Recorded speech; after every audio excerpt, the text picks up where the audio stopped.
White cop harass black woman outside court. She made one call, and the FBI showed up. Velma Hastings never expected her day in court to go like this, faced with intimidation on the steps of the historic Fulton County Courthouse, threatened by officers who wore their prejudice like a badge, and forced to relive painful memories of injustice. But sometimes, heroes are forged from the unlikeliest of circumstances. In a single life-changing phone call, Velma turned the tables on those who sought to silence her. Soon, an entire system trembled at the approach of the FBI. If you think you know how this ends, prepare to be surprised, because in this story, justice has a brand new face. Velma Hastings breathed deeply as she stood on the steps of the Fulton County Courthouse in downtown Atlanta. The building loomed high in the southern sunshine, its arches and ionic columns a testament to the city's long and complicated history. She could almost feel the ghosts of past injustices swirling around the corridors inside. After all, this was the same courthouse that had once seen far too many unfair rulings for people who looked like her. Despite the nerves dancing in her stomach, Velma wore her best suit, a crisp navy blue jacket paired with matching slacks. She had chosen a white blouse and simple low heels to project confidence. At 36 years old, Velma had weathered many storms. A single mother, an accomplished social worker, and a woman of unyielding faith in justice, she was no stranger to conflict. But today felt different. Today, she was here to support her nephew, Jeremiah Hastings, who had been wrongfully arrested after a protest against police brutality turned chaotic. Jeremiah was only 19, a smart college freshman with a penchant for creative writing. He'd been out on the streets with friends, marching peacefully, holding a placard that read, "Equality for All." When the protest was infiltrated by agitators who smashed store windows, the police had shown no mercy. They arrested a dozen young black men on the spot, Jeremiah among them, charging them with destruction of property and resisting arrest, despite video evidence proving Jeremiah was nowhere near the looting. Velma clenched her jaw as she recalled the phone call late that night. Jeremiah crying, frightened, and behind bars. She had promised him she would do everything in her power to see him free. That promise had brought her here, to this imposing courthouse, hoping that the truth would finally prevail. The sun beat down on her forehead as she glanced at her watch. The hearing was scheduled to begin in 45 minutes, and she needed to meet Jeremiah's lawyer inside soon. Just as she gathered her nerves to ascend the courthouse steps, her phone buzzed in her handbag. "Miss Hastings," came a familiar voice. Andrea, an assistant at the nonprofit Velma volunteered for. "Just wanted to confirm your lunch meeting tomorrow about the youth mentorship program." Velma sighed in relief at the mundane question. Normal life, normal worries, something she sorely needed in this moment. "Yes, absolutely. Tomorrow at noon. Thanks, Andrea." She ended the call and looked up once more at the courthouse's pillars. Drawing a deep breath, she vowed that justice would be served today. Little did she know, a much darker presence waited for her on these steps, and her faith in the system would be tested in ways she could never have foreseen. As she climbed the final steps to the courthouse's wide entrance, Velma's progress was halted by two uniformed police officers stationed near the doors. One was tall and thin, with a wiry mustache that twitched as he eyed her. The other was broad-shouldered, his face set in a permanent scowl. The tall officer took a step forward. "Ma'am, I'm going to need to see some identification," he said, his voice colder than the marble walls surrounding them. Velma blinked in surprise. "Certainly," she replied, sliding her driver's license from her purse and handing it over. He scrutinized it for what felt like an uncomfortably long time. "What business do you have here today?" She noticed his name tag, Officer Brad Tully. The broad-shouldered man, Officer Carl Dunn, stood slightly behind Tully, wearing a smug expression. Velma's instinct screamed that something was off. Usually, courthouse security checks involved metal detectors and scanning bags, not a prolonged ID interrogation outside the building. "I'm here for my nephew's hearing," Velma answered evenly. "He was arrested a few days ago." Officer Dunn let out a short, nasty laugh. One of those protesters, right? Velma kept her face neutral, even as her heart pounded faster. He was protesting, yes, but he wasn't involved in any vandalism, she said. Tully handed her license back with a sneer. Go on in, he said quietly. But even as he said the words, he blocked her path. Velma looked from Tully to Dunn, her eyes flicking between them in confusion. Is there a problem? There might be, Tully replied, a thin smile tugging at the corners of his mouth. He lowered his voice. We've had a little too much trouble from people around here lately. Just making sure you're not looking to start anymore. The statement was vague enough to be deniable if she confronted him, but dripping with implication. Velma felt a cold wave of anger and fear wash over her. She'd heard about rogue officers harassing black citizens, especially outside court proceedings in high-profile cases. It wasn't supposed to happen in broad daylight, but apparently that didn't stop them. I'd like to go inside now, she said calmly, refusing to be intimidated. Tully moved slightly to let her pass, but Dunn leaned in, almost whispering in her ear. We'll be keeping an eye on you. You caused trouble, and we'll have you in cuffs before you know it. His breath, hot and rancid, brushed against her cheek. The threat was crystal clear. Velma's stomach churned with revulsion, but she refused to let them see her shaken. She stepped around them and entered the courthouse, her heart pounding against her ribcage. Inside, the grandeur of the lobby, polished floors, high ceilings, ornate chandeliers, contrasted sharply with the vile hostilities she had just experienced. She paused near the security checkpoint, trying to steady her breathing, as uniformed deputies guided visitors through metal detectors. For a moment she wondered if she should report what just happened. But then she remembered the countless stories of individuals who tried to file complaints, only to find themselves stonewalled by the system. Should she let it go? Was it just a few bad apples abusing their power? As much as she wanted to believe that, she knew better. Racism in law enforcement wasn't an isolated incident. It was systemic. Still, there was a hearing to attend, and Jeremiah needed her. Next in line, a security officer called. Velma slipped out of her heels, placed them in a bin, along with her handbag and phone, and walked through the metal detector. The device beeped. The officer waved her through again, and this time she passed without incident. Grabbing her belongings, she hurried toward the elevator banks, determined not to let the officers outside rattle her focus. But the memory of their sneering faces lingered. A small part of her wondered if what she'd just experienced was only the beginning. By the time Velma reached the courtroom on the 4th floor, her pulse had calmed slightly. She found Jeremiah and his lawyer, Linda Martinez, seated on a wooden bench in the hallway. Jeremiah looked both relieved and sheepish when he saw her. Aunt Velma, he murmured, standing to give her a hug. His tall, lanky frame seemed slightly stooped, weighed down by stress and fear. Linda Martinez, a Hispanic attorney known for her dedication to civil rights, reached out a hand. Miss Hastings, good to see you. Velma forced a smile. Thank you for representing Jeremiah on such short notice, Miss Martinez. I'm so grateful for your help. Linda nodded. We have a strong case. There's video evidence showing Jeremiah wasn't part of the vandalism.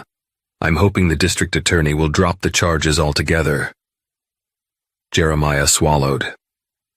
They told me it could take months to clear my name completely. Velma placed a comforting hand on his shoulder. We'll do whatever it takes, she said firmly. The truth will come out.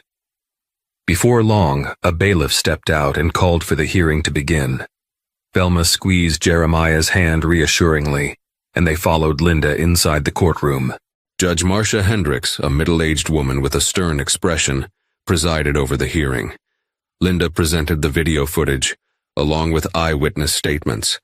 The prosecutor, a tough-looking man named Marcus Doyle, argued that the footage was inconclusive. But Linda countered effectively, pointing out timestamps and referencing multiple angles. Velma watched anxiously as Judge Hendricks reviewed the materials. She could see the tension in Jeremiah's shoulders, the hope in his eyes every time Linda scored a point. Velma prayed silently that the judge would see the obvious innocence of her nephew. After nearly an hour of back and forth, Judge Hendricks adjusted her glasses and cleared her throat. "Mr. Hastings, the evidence provided suggests you are not involved in the destruction of property.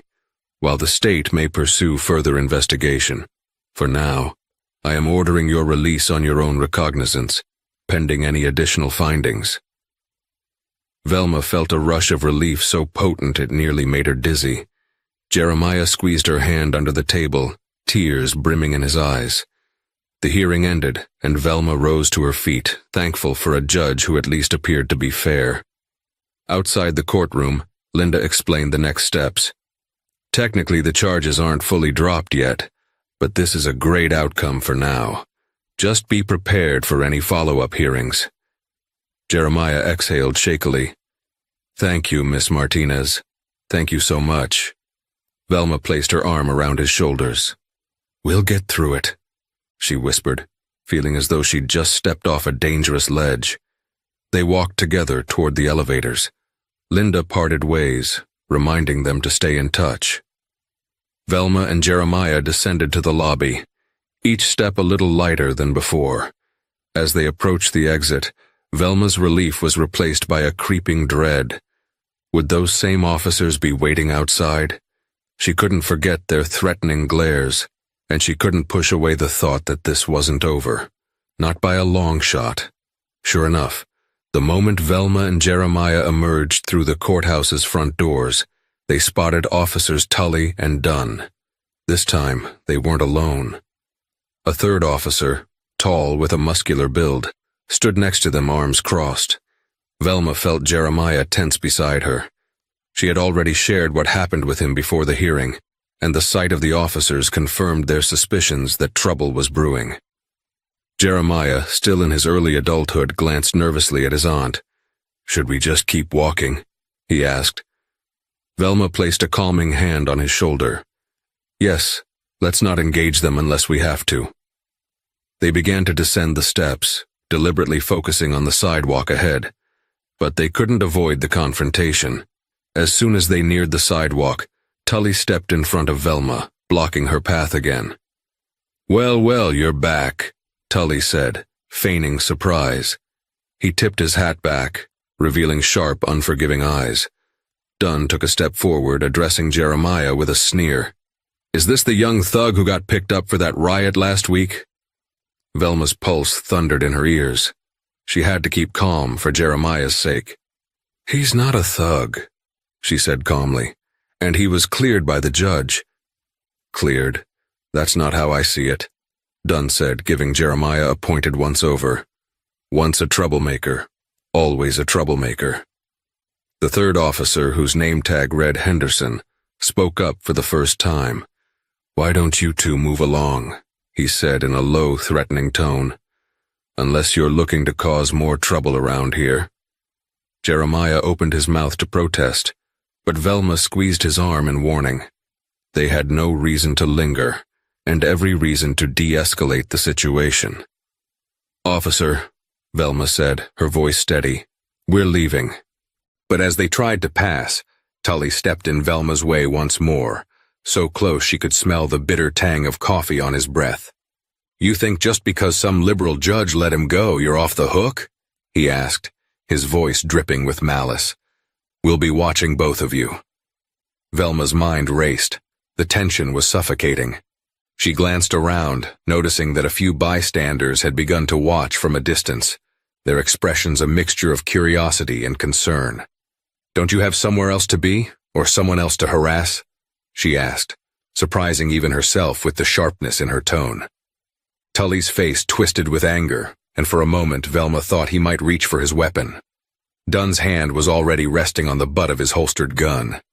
"We don't take orders from you," Dunn snapped. Velma felt Jeremiah trembling beside her. She had to end this. Summoning her courage, she locked eyes with Tully. "We're done talking."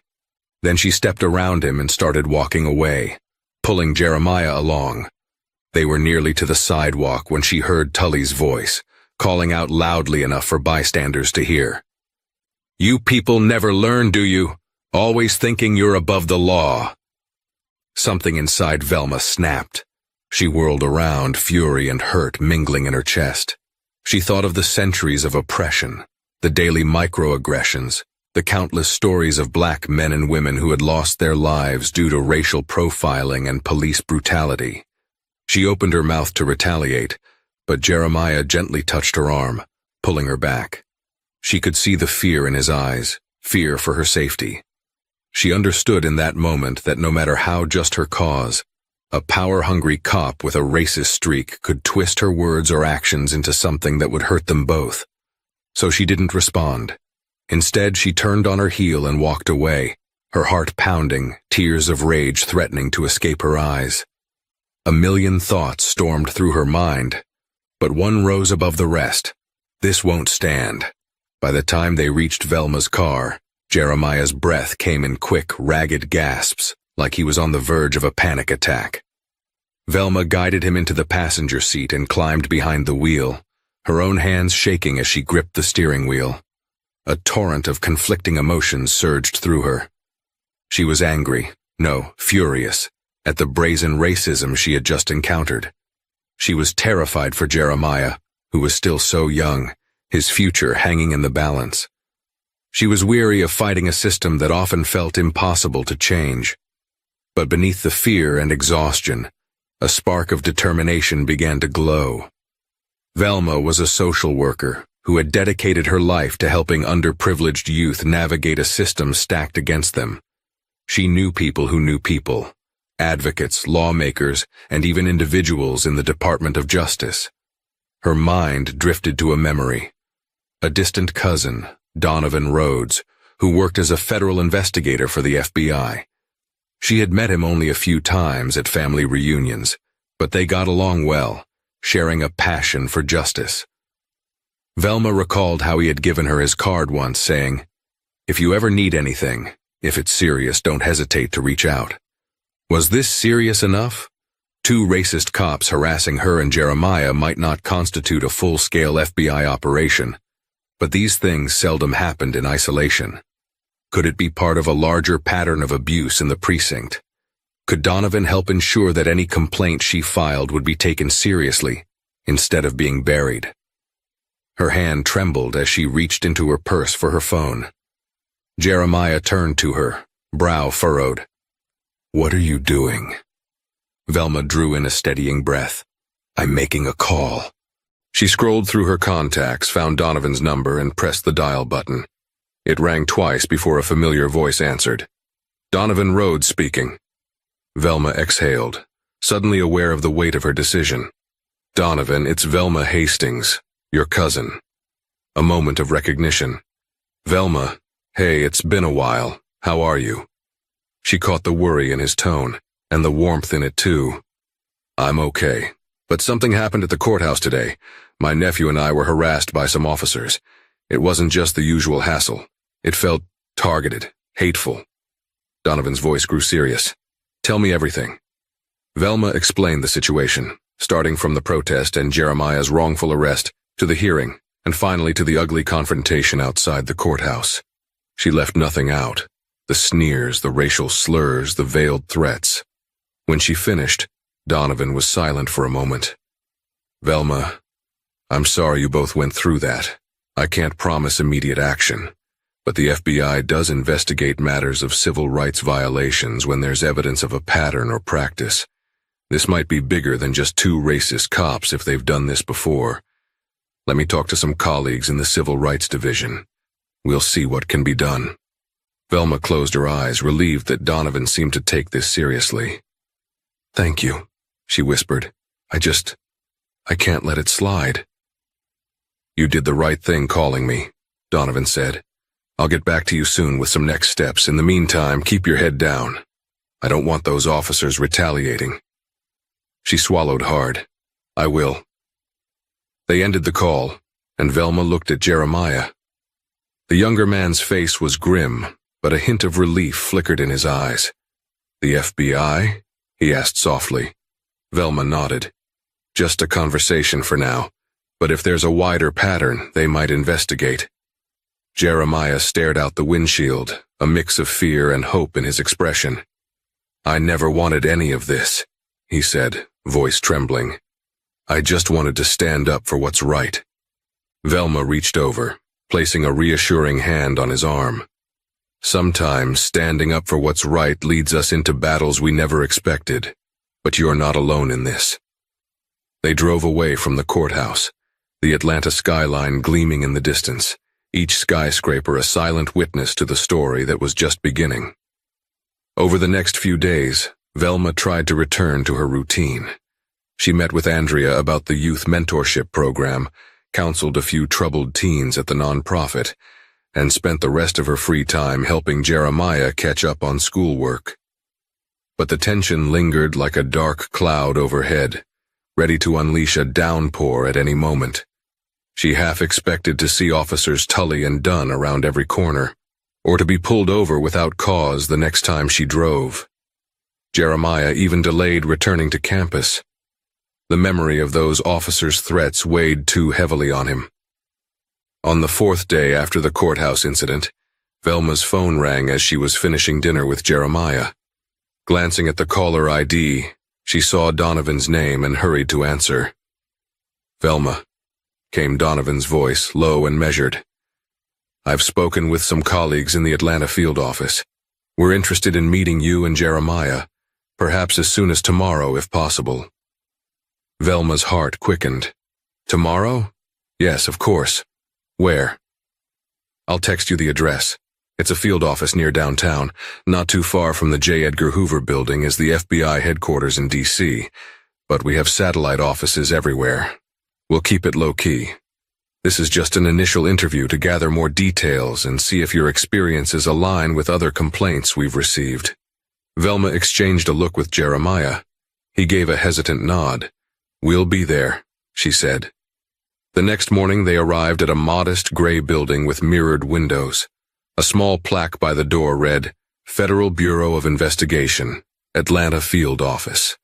Inside, after a brief security check, an agent led them to a conference room where Donovan waited, dressed in a crisp navy suit that matched his somber demeanor. He rose to greet them, giving Velma a firm handshake and Jeremiah a reassuring pat on the back. "Thanks for coming in," he said. "Let's sit down." They settled into chairs around a long conference table. Donovan introduced two other individuals, Special Agent Blair Peterson and Special Agent Arjun Das, both from the Civil Rights Division. "Miss Hastings," began Agent Peterson, a calm-looking woman with intelligent eyes. "We appreciate your willingness to talk to us. We understand this isn't easy."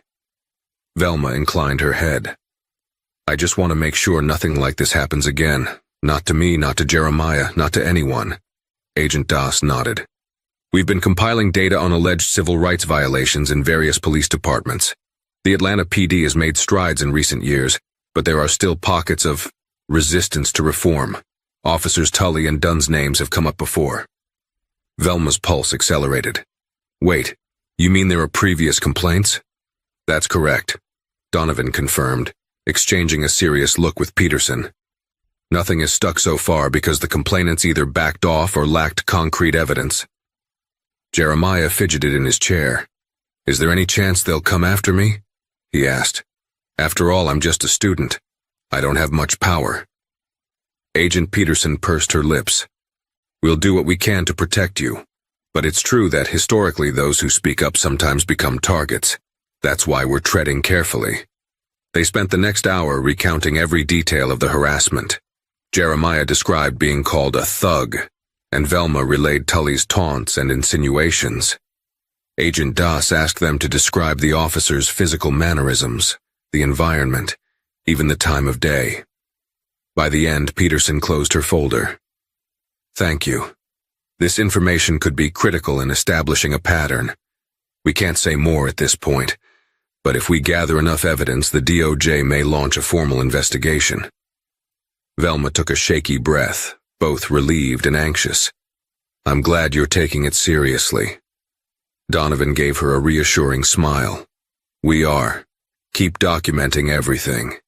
If you see them or any other officers harassing you or anyone else, note the date, time, and witnesses."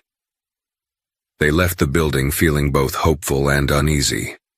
The wheels of justice were turning, but at a snail's pace. Velma knew from her social work experience that change rarely came overnight, yet she couldn't ignore the flicker of triumph in her chest. She had turned to family, and the FBI had listened. A single phone call had opened a door that might lead to real accountability. For a while, life returned to a semblance of normalcy.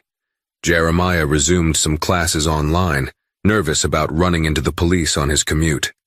Velma continued her social work, juggling home visits and counseling sessions. But one evening, as Velma was leaving the non-profit's office, she noticed a black SUV idling across the street. It was nearly 8 p.m., and the street was mostly deserted. Her senses prickled with unease. She walked briskly to her car, glancing over her shoulder. She caught a glimpse of the driver, a man wearing a baseball cap pulled low, his face partially obscured. She quickly slid into her own car, locked the doors, and started the engine. The SUV started moving too, staying several car lengths behind her. Adrenaline flooded her system. She took a few unexpected turns, winding through a residential area. The SUV matched every turn. Velma's hands were clammy on the steering wheel. She remembered Donovan's warning. "Keep your head down. We don't want them retaliating." Was this them? Tully or Dunn or someone affiliated with them trying to scare her? Her mind raced. She could call 911, but she wasn't sure how the local police would respond. Instead, she opted to head for a public space, a well-lit gas station next to a busy grocery store. As she pulled in, she noticed a couple of security cameras mounted near the entrance. Sure enough, the SUV didn't follow her in. Instead, it sped past, disappearing down the main road. Velma sat in the driver's seat, heart pounding. She fished out her phone and dialed Donovan. It went to voicemail. She left a message, voice shaky, recounting what had just happened. "Please call me back when you can," she finished. After several minutes, her breathing returned to normal. She thought about the best next move. She could go to the police station, but which officers would be on duty? This could easily be turned around on her. Finally, she decided to drive home. Jeremiah would be waiting, and she needed the safety of familiar walls. Her nerves were rattled, but her resolve was stronger than ever. The next morning, Velma woke to a pounding on her front door. Jeremiah, who had stayed the night, was already in the living room, peering through the peephole. "It's the police," he whispered, voice tight. Velma's stomach dropped. She hurried to the door, heart hammering. Sure enough, through the window, she saw two uniformed officers. They didn't look like Tully or Dunn, but that did little to calm her racing thoughts. She opened the door a crack, chain still on. "Can I help you?" One of the officers, whose name tag read Officer Ramirez, inclined his head politely.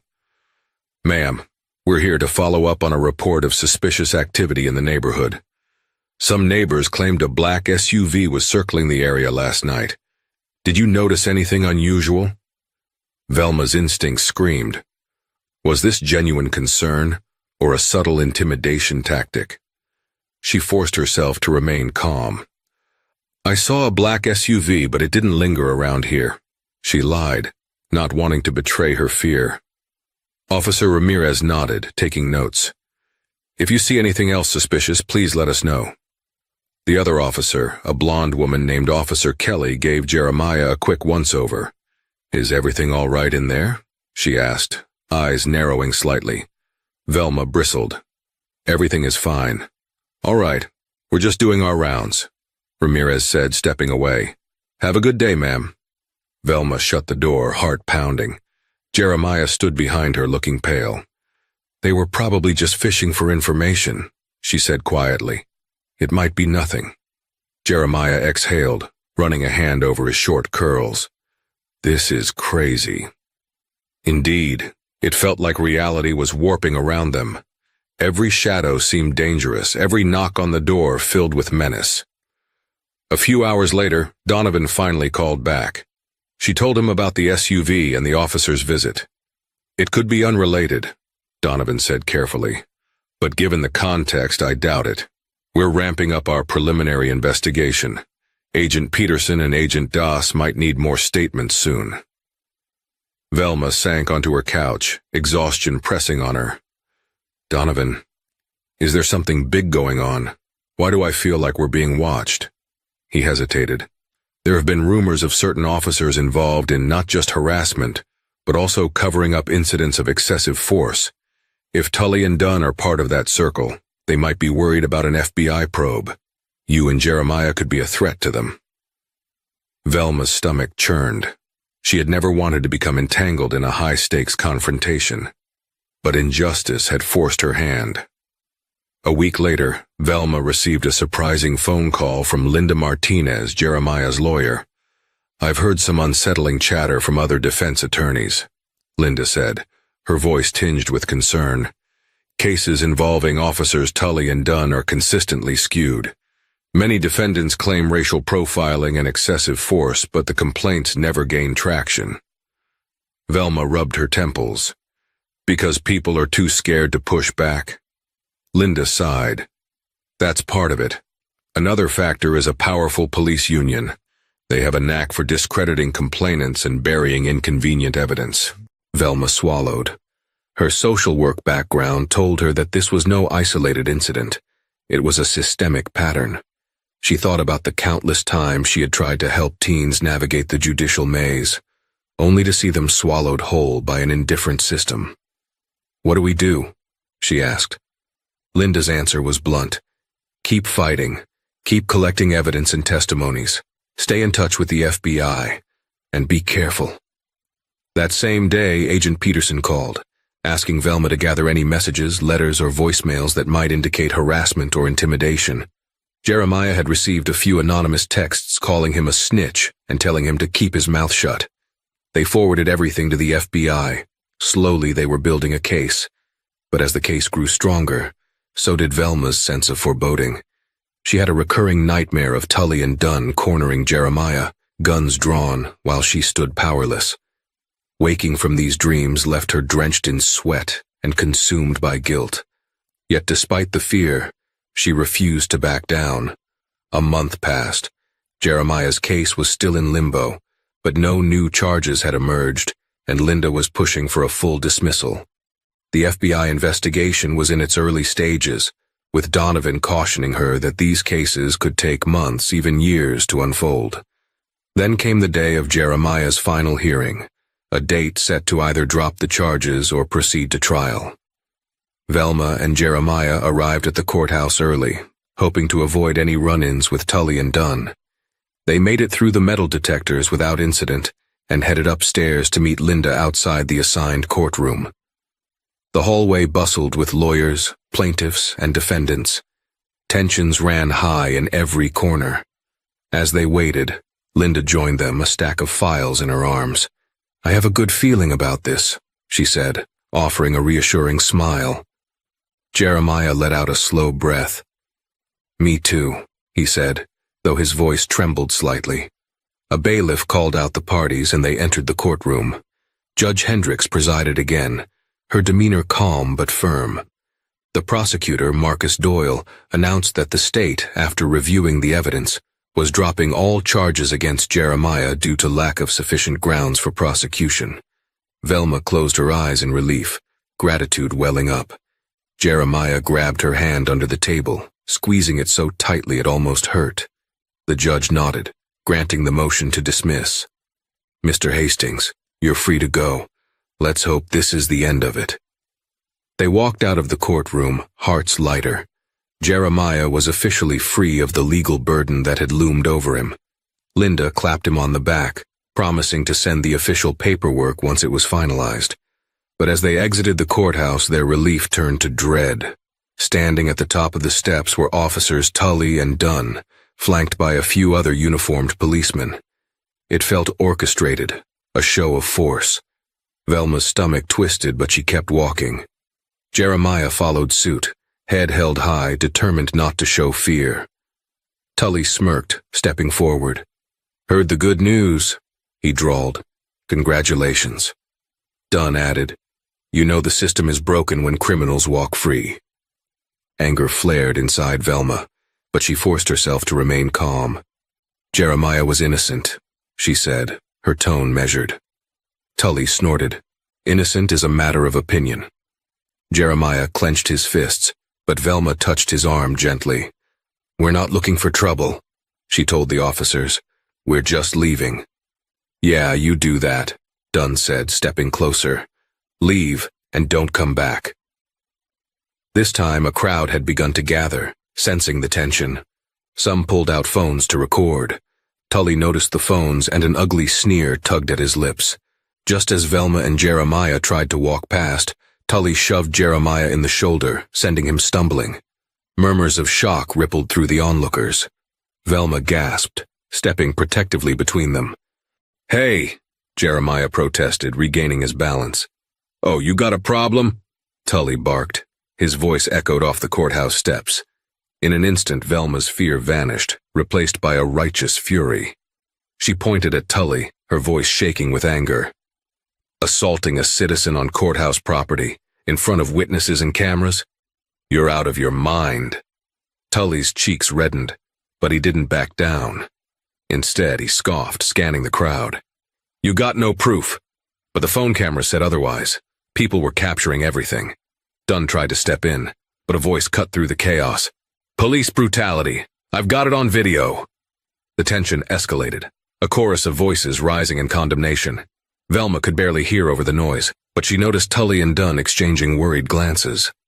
A siren wailed in the distance, and a police cruiser pulled up to the curb. For a split second, Velma's heart sank, fearing reinforcements for Tully and Dunn.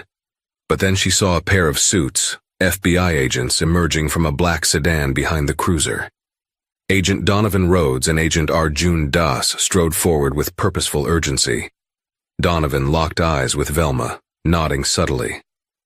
Officers Tully, Dunn.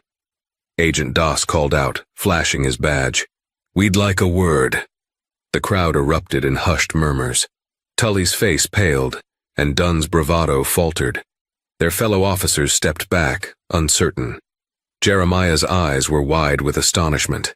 Velma placed a hand on his back. She realized with a surge of gratitude that the cavalry had arrived, federal agents who had the authority to investigate these officers. She wasn't entirely sure how the rest of this confrontation would play out, but one thing was clear. Tully and Dunn's reign of intimidation was about to face the harsh light of scrutiny. In the minutes that followed, a tense standoff ensued on the courthouse steps. Agent Rhodes and Agent Das kept their tones even and professional, but the weight of their authority was unmistakable. They informed Tully and Dunn that they were under federal investigation for potential civil rights violations. You can't do this, Tully snapped, his voice losing much of its swagger. We haven't done anything. Then you have nothing to worry about, Agent Das replied calmly. But we've received multiple complaints of racial harassment and excessive force. The other officers who had accompanied Tully and Dunn quietly slipped away, not wanting to be implicated. Meanwhile, curious onlookers leaned forward, filming or whispering among themselves. Velma and Jeremiah stood a few steps back, hearts still pounding. Donovan approached them, lowering his voice. Are you both okay? Velma managed a nod. Yes, thank you for getting here so fast. Donovan gave a tight smile. We had an eye on the situation. We were ready to intervene if anything happened. Agent Das continued talking to Tully and Dunn, advising them of their rights, while also making it clear that any attempt to interfere with witnesses would be met with swift consequences.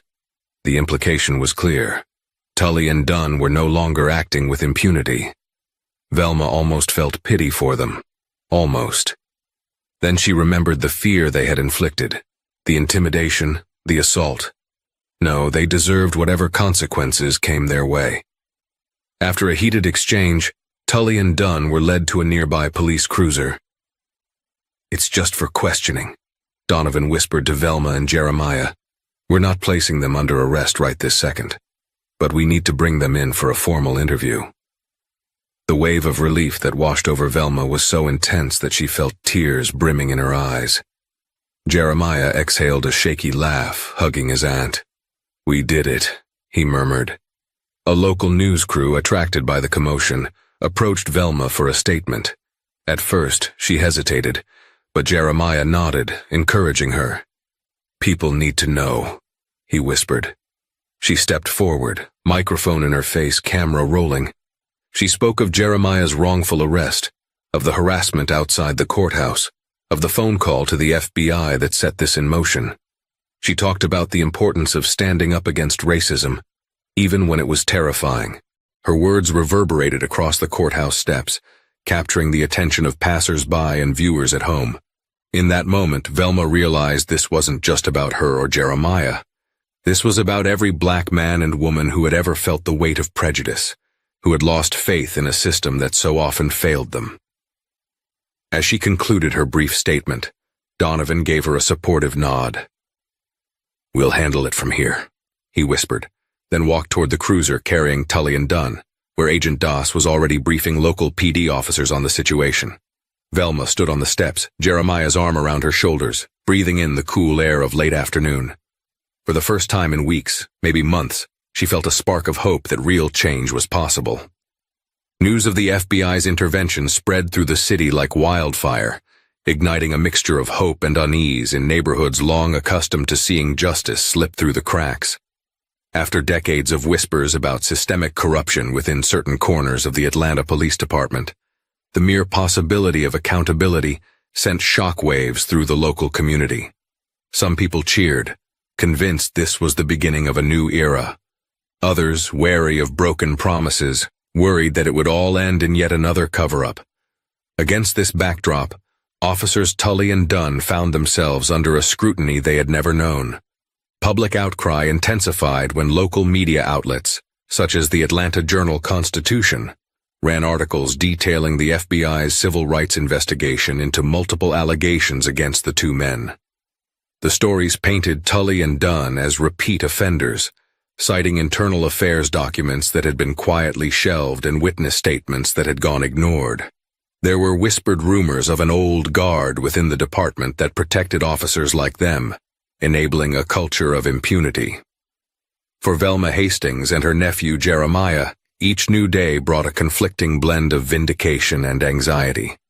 Their ordeal had sparked this larger inquiry, and they were keenly aware that the spotlight shone directly on them. While they drew strength from the community's support, especially from other families who reached out to share similar stories of harassment, they also knew that fighting against a system with deep, tangled roots could be perilous. A single phone call to the FBI had lit a fuse. Now, they were watching it burn toward a powder keg of evidence. The turning point arrived one gray morning when Velma switched on the television to see live footage of Tully and Dunn being escorted into the federal courthouse on Spring Street. Camera flashes erupted like fireworks around them. Both officers kept their heads down, their usual sneers replaced by tight, anxious grimaces. They wore suits instead of uniforms, as if trying to distance themselves from the very badges that had once given them power. The broadcast cut to a statement from FBI Special Agent Arjun Das, flanked by Agent Donovan Rhodes. These allegations indicate a clear pattern of civil rights violations, Das told the cameras. We are working in tandem with the Department of Justice to ensure a thorough investigation and fair proceedings. Velma turned up the volume, absorbing every word. While part of her rejoiced at seeing Tully and Dunn humbled on live television, another part of her felt strangely numb, fearful that this victory might still slip away. She thought of all the times she'd seen justice teased but never fulfilled, especially for black communities that had grown used to systemic failure. Inside the courthouse, a labyrinth of red tape awaited Tully and Dunn. Their defense attorneys, handpicked by the police union, tried to spin the narrative that the two men were misunderstood public servants thrust into a political circus. To bolster that view, they presented stacks of commendations, most for mundane policing tasks, and references from high-ranking allies claiming Tully and Dunn were model officers. But behind closed doors, prosecutors, local civil rights organizations, and FBI investigators had already accumulated a staggering body of evidence. Body-worn camera footage, missing and found. In a stroke of irony, some of Tully and Dunn's body cam videos had mysteriously disappeared from official records, only to resurface on an unencrypted backup server that the two men either didn't know about or had overlooked. The recovered clip showed them sneering at suspects, making racial slurs under their breath, and even discussing ways to circumvent departmental reviews. One particularly damning clip featured Tully muttering, "He's just another punk kid. Nobody will believe him if we say he was resisting." Internal complaints, buried files. A whistleblower from the APD's Internal Affairs Division leaked evidence that a half-dozen complaints against Tully and Dunn had been summarily dismissed. Signed statements from complainants described eerily similar patterns of harassment, intimidation, and racially charged language. Accounts that all ended with Tully or Dunn claiming resisting arrest or threatening behavior. Supervisors loyal to them had apparently looked the other way, stamping unsubstantiated on each report. Community testimonies, echoes of pain. Residents from Vine City, Pittsburgh, Summerhill, and other historically black neighborhoods bravely came forward, sharing experiences of being stopped, frisked, and sometimes assaulted for reasons that never made sense. Teenagers recounted being told they fit a description for crimes that turned out never to have occurred. An elderly woman tearfully described how Tully had pulled her son out of their car at gunpoint while Dunn taunted, "We know you people are always hiding something." All of it added up to a staggering indictment of Tully and Dunn's careers. A toxic brew of racism, bullying, and outright abuses of power. Meanwhile, the local police union scrambled to manage the fallout. On one hand, they had to defend two officers whose guilt seemed increasingly obvious. On the other, the union risked a public relations nightmare if they stonewalled an ongoing federal probe. Rumors circulated that some union officials wanted to cut Tully and Dunn loose to protect the larger institution. When Tully and Dunn entered the courtroom for their preliminary hearing, they walked past a row of spectators that included not just reporters and activists, but also some of their alleged victims. A hush fell over the gallery. The usual courthouse chatter faded, replaced by low murmurs of anticipation. Judge Harriet Delacroix, a well-respected figure who had a reputation for fairness, presided over the hearing. Outside in the corridor, Velma and Jeremiah waited with Linda Martinez, Jeremiah's lawyer, whose pro bono efforts had expanded to represent another young man victimized by Tully and Dunn. They'd been asked to be on standby in case their testimonies were needed that day. Through the thick wooden doors, they could occasionally hear raised voices, first from the prosecution, outlining the severity of charges, and then from the defense, attempting to undermine the FBI's case as an overreach of federal power. "They're really reaching, aren't they?" Linda whispered, shaking her head. "I've seen a lot of attempts to dodge accountability, but this is brazen." Velma nodded, fiddling with her phone. The sense of unease pressed down on her, mixing with a fierce pride. This was the system working, or at least trying to work, as it should. She felt Jeremiah's hand on her shoulder, steadying her. At one point, Tully's attorney argued for the case to be dismissed on procedural grounds, claiming the FBI had violated the officer's Fourth Amendment rights during the evidence-gathering process. The prosecutor, armed with court-approved warrants and a paper trail of legally obtained information, systematically dismantled the argument, piece by meticulous piece. Finally, Judge Delacroix spoke in a tone that resonated through the hallway, her voice carrying weight and clarity. "Officer Tully, Officer Dunn," she said, "the severity and volume of these allegations is extraordinary. Given the evidence presented, this court cannot in good conscience dismiss the charges. You will both stand trial." In that pivotal moment, a wave of muted applause and sighs of relief washed through the public seating area. For Velma and Jeremiah, the words, "You will both stand trial," reverberated like the sweetest music. Shortly after, Tully and Dunn exited the courtroom flanked by their attorneys. Cameras clicked, reporters shouted questions, and bystanders jeered. Gone were the arrogant leers and casual intimidation. Their faces were drawn, their eyes darting nervously behind sunglasses, as if they couldn't bear to look at the faces of those they had once victimized. For the first time, they were forced to play by the rules of a system they'd abused for far too long. Watching the broadcast that evening, Velma felt an odd mixture of triumph and sadness. Triumph because justice was taking a firm step forward. Sadness because she knew it had taken far too many broken lives and too many silent voices before the system finally responded. She thought of the countless others who never got a hearing, whose cries for help went unanswered, and whose stories would never make the evening news. Yet she also felt something new blossoming in her chest. Hope. Even if Tully and Dunn's eventual sentences weren't as long as their victims believed they deserved, even if they negotiated plea deals to reduce time, this public reckoning would forever stain their reputations. They would never again terrorize innocent people under the authority of a badge. And perhaps, just perhaps, the department that once shielded them would reevaluate its practices, opening the door for genuine reforms that could save lives in the future. That night, Jeremiah settled onto the couch beside Velma as they debriefed the day's events. "It's almost surreal," he confessed, glancing over at the TV where local news replayed footage of Tully and Dunn in handcuffs. "A few months ago, I thought my life was over. Now I'm watching them face the consequences." Velma wrapped an arm around him, her eyes brimming with tears she refused to let fall. "It's what should happen," she said quietly, "and it never would have if we hadn't stood up and made that call. This isn't just for us. It's for everyone who's ever been afraid to speak out." She recalled every sleepless night, every anonymous threat, and every moment of second-guessing herself. It had all led to this, the sight of two crooked cops facing federal charges in a case that was impossible to bury. In the end, that was the greatest sign of change. And so, as the courthouse lights dimmed and the city's skyline glowed in the distance, the deeper meaning of hard karma took shape. Tully and Dunn had once ruled with intimidation, banking on a broken system to keep them safe.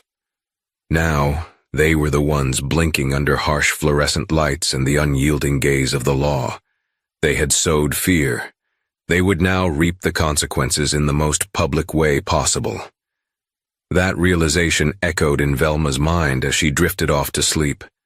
She knew the path ahead still held challenges, court dates, trials, appeals, and the emotional toll of reliving trauma. But in the calm before the next wave of legal battles, she found solace in one powerful truth.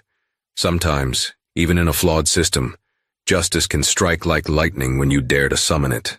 With the storm finally passing, Velma sat on her porch, sipping sweet tea as the summer sun dipped below the horizon. Jeremiah was inside, finishing an essay for his creative writing course. She felt lighter than she had in months. She was under no illusion that racism and policing had been magically solved. But at least in this corner of Atlanta, 2 harmful officers had been held accountable. Perhaps it would encourage others to speak out, to refuse silence in the face of wrongdoing. Her phone rang. Donovan again. She smiled as she answered, grateful for the cousin who had stepped in when she needed him most. "Velma," Donovan said, an easy warmth in his voice. "Just calling to check on you." "I'm doing okay," she replied, watching a firefly flicker in the yard. "How are things on your end?"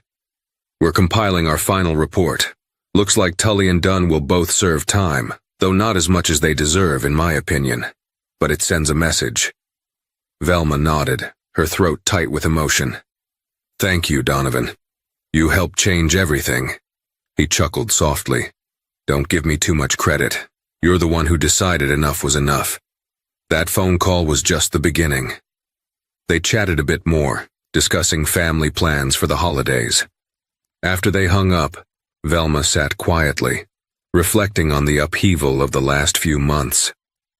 Despite the nightmares, the threats, and the fear, she felt stronger. A single mother, a social worker, a woman who believed in the power of truth. She had fought an unjust system and come out with her dignity intact. More importantly, Jeremiah had seen firsthand that it was possible to stand up for what was right, even when it felt like the whole world was against you. Inside, Jeremiah called out, "Aunt Velma, you got a minute? I want you to read something I wrote." She rose, carrying her sweet tea into the house. "Sure thing, baby," she replied. And as she walked into the living room, A gentle smile curved her lips.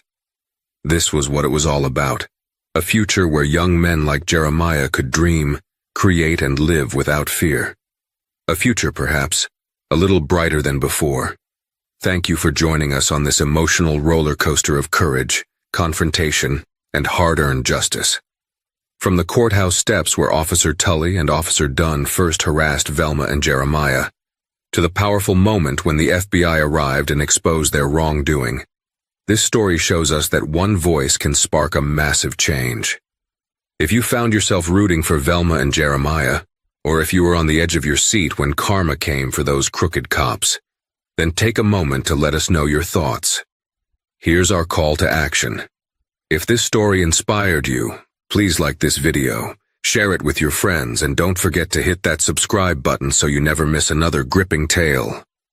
By spreading stories of justice and resilience, we encourage more people to stand up against injustice. Together we can make a difference.